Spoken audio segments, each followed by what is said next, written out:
We've been told carbs make us fat. But what if the world's healthiest people eat mostly starch? Meet Dr. John McDougall, the doctor who says the cure for modern disease is right on your dinner plate. While working as a young doctor in Hawaii, Dr. John McDougall made a discovery that changed his entire view of medicine. He noticed that his healthiest patients weren't the ones eating meat and dairy, but those living on traditional diets that modern nutrition advice tells us to avoid. In this video, we'll uncover why that belief is wrong and what Dr. McDougall discovered about the foods humans were truly meant to eat. We'll explore the McDougall diet, how it's helped countless people reclaim their health, and which modern foods may be silently working against us. A second thing that I learned from my patients, and it was a unique setting on the big island of Hawaii in the sugar plantation, is I learned how to eat because I was taking care of 5,000 people who ate differently. I was taking care of first, second, third, and fourth generation Filipinos, Japanese, Chinese, and Koreans. Now, my first generation, they learned about how to eat when they were little kids in their native land of the Philippines, Japan, China, Korea.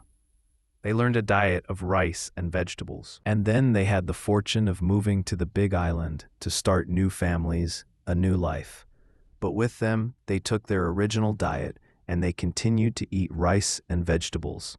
The kids who were influenced a little bit by the Western diet, they started to change.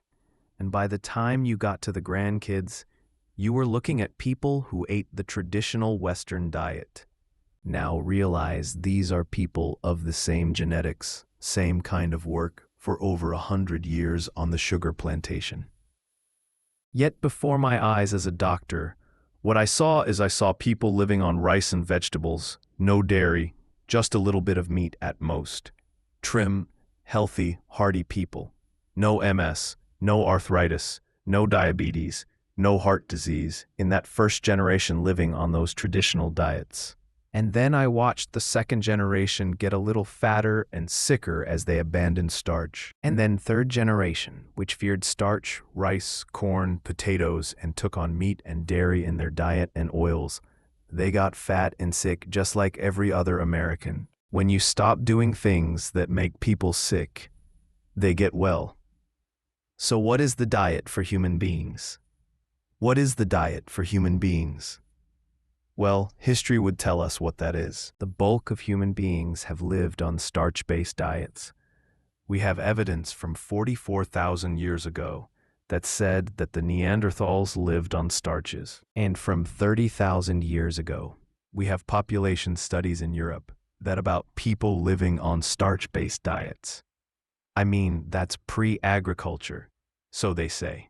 That's pre-civilization, so they say. Throughout human history, all large, successful populations of people have obtained the bulk of their calories from starch. I'm sure lots of examples are popping in your mind. You're thinking about the Aztecs and Mayans, the people of the corn. And you look at the Incas. They lived on potatoes, except when they went to battle, and then they switched to quinoa. And if you go to the Middle East, these people are from the bread baskets of the world. In Asia, I think most people can relate to the rice-based diets and think about these people, trim, hearty, healthy, strong warriors.